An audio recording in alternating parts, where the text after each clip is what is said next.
Good afternoon. My name is Benjamin Brooks. I'm a 12-year experienced litigation paralegal and also a nonprofit executive. The nonprofit organization that I work with is two. It works in New York and in Georgia.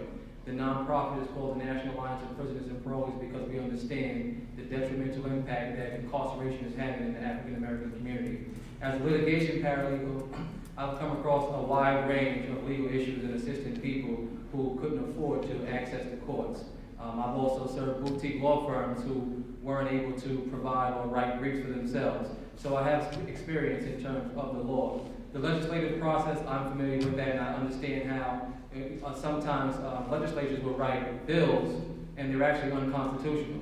So we're wasting money all the way around. The other part I'll just touch quickly on Mrs. Johnson issues and her son. The issue with Mrs. Johnson and her son is you ask the other candidate, you should assist him in terms of the community to make sure that his child support petition is modified, because that's one of the things that most people don't do. They get away from that. So he's chased down with a child support bill that he cannot afford to pay because he doesn't have a job, and society says, oh, well, you're a felon, you can't get a job. But you know what, we want you to pay taxes and be a law-abiding citizen. We need to get this process right. In terms of the issue, there was another issue in terms of energy with Ms. Johnson. We need to make sure that Ms. Johnson has access to community organizations that can provide her with insulation and energy efficient methods to make sure that we're not just wasting the state's money for her to assist her each year, while we can make sure that her house is energy efficient to reduce her bill. See, we need to really think strategically in saving our resources as well and providing assistance. The other part is, Democrats and Republicans, we will all talk the same thing and give you a bag of goods election time. Vote for me, I'm going to do this, I'm going to do that, and at the end of the election, you elect them, and you open the bag, and what you're held with? Nothing. This is the problem in government. All too often, we get up here and we tell you one thing, and when we get into office, we do something else.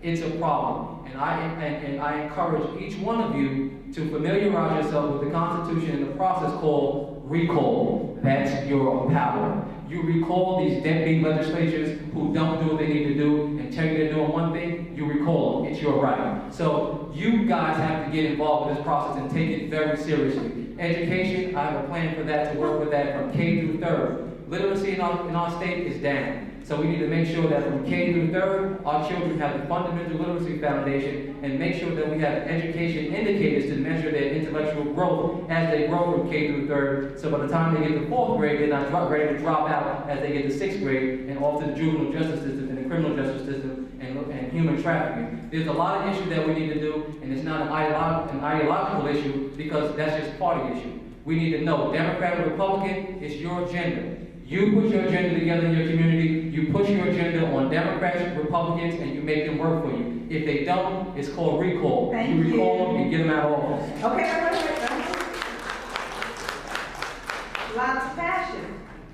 How long have you been in Atlanta? I've been in Atlanta for 7 years, and I've lived on the South Side all my life. Great. So, suppose you get elected, and you're now at the state capitol, and you get an opportunity, or you have an opportunity to write a bill, your first piece of legislation. What's it going to be? Education reform.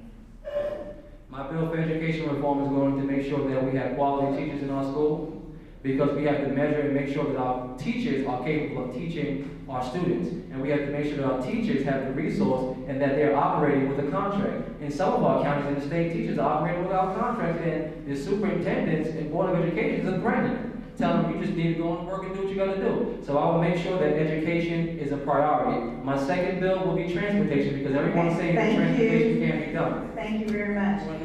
Tell us what your name is again and where you're running, and hold up your purple sheet. My name is Benjamin Brooks III. I'm running in District 35, and that's the Senate seat. So when you go out to vote Benjamin Brooks, District 35. That covers most of South Fulton and Douglas County.